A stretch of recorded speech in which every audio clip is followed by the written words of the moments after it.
নমস্কার সবাইকে। তো আজকে আমি মুগ ডালের হালুয়া বানাবো। এক বাটি মতো মুগ ডাল নিয়েছি। তো এটাকে আমি ভালো করে ধুয়ে নেব।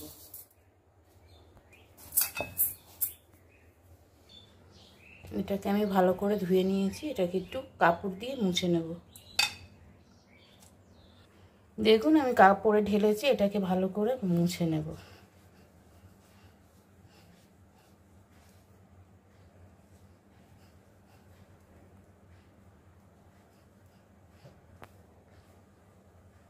মোটামুটি আমি মুছেছি জলটা। তো এটা আবার আমি ভেজে নেব কড়াই দিয়ে। এটাকে আমি ভেজে নেব ভালো করে। এর মধ্যে একটু ঘি দিয়ে দেবো। দেখুন এর মধ্যে আমি 1 চামচ ঘি দিয়ে এটাকে আমি ভালো করে ভেজে নেব।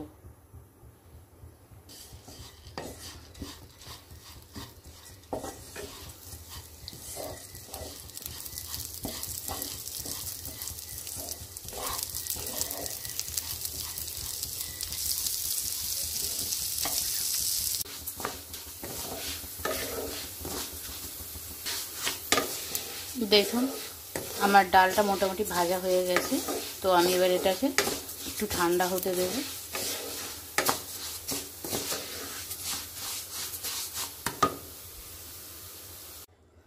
আমি 1 বাটি ডাল নিয়েছিলাম, তো 1 বাটি চিনি নিয়েছি, 1 বাটি ঘি আছে, এখানে 3 বাটি মতো দুধ আছে। তো এই দুধটাই আমি চিনি দিয়ে সিরাপ বানিয়ে নেব।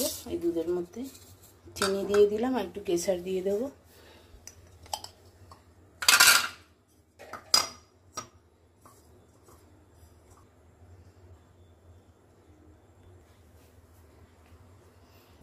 যতক্ষণ দুধটা ফুটছে ততক্ষণ আমি ডালটাকে মিক্সি করে নেব।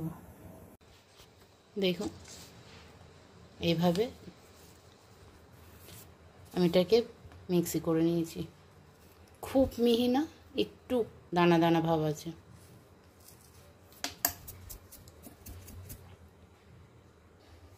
আমি কড়াতে ঘি দিয়ে দিচ্ছি।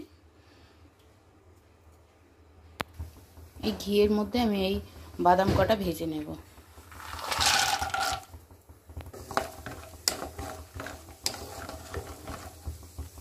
দেখুন আমার বাদামগুলো ভাজা হয়ে গেছে। এর মধ্যে আমি এখন 1 চামচ সুজি আর 1 চামচ বেসন দিয়ে এটা ভালো করে ভেজে নেব।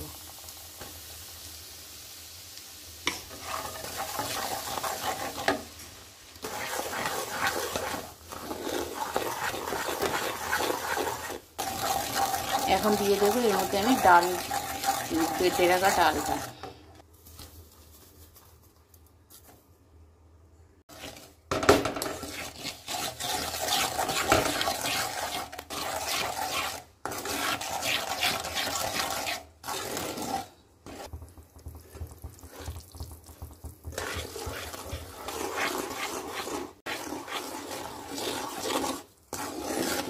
এটা যেহেতু আমি ভালো করে ভেজে নিয়েছিলাম, তো আমি এখন এর মধ্যে দুধের মিশ্রণটা দিয়ে দেবো। দুধ আর চিনি।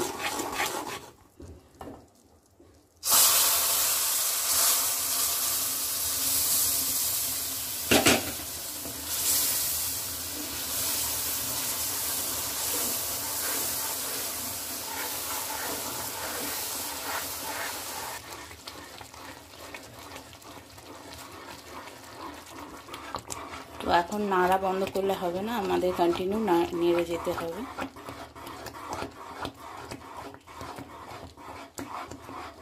গ্যাস আমার একদম স্লোতে আছে।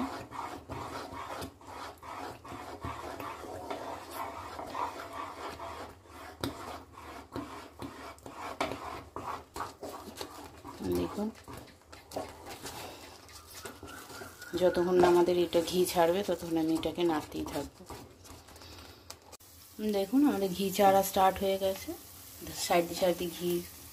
এখন আমি ড্রাই ফ্রুটসগুলো ভেজে রেখেছিলাম, এগুলো আমি এখানে এর মধ্যে দিয়ে দিচ্ছি।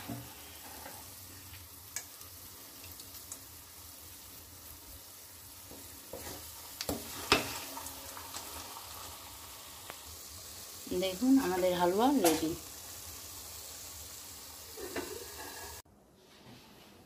দেখুন আমাদের হালুয়া রেডি।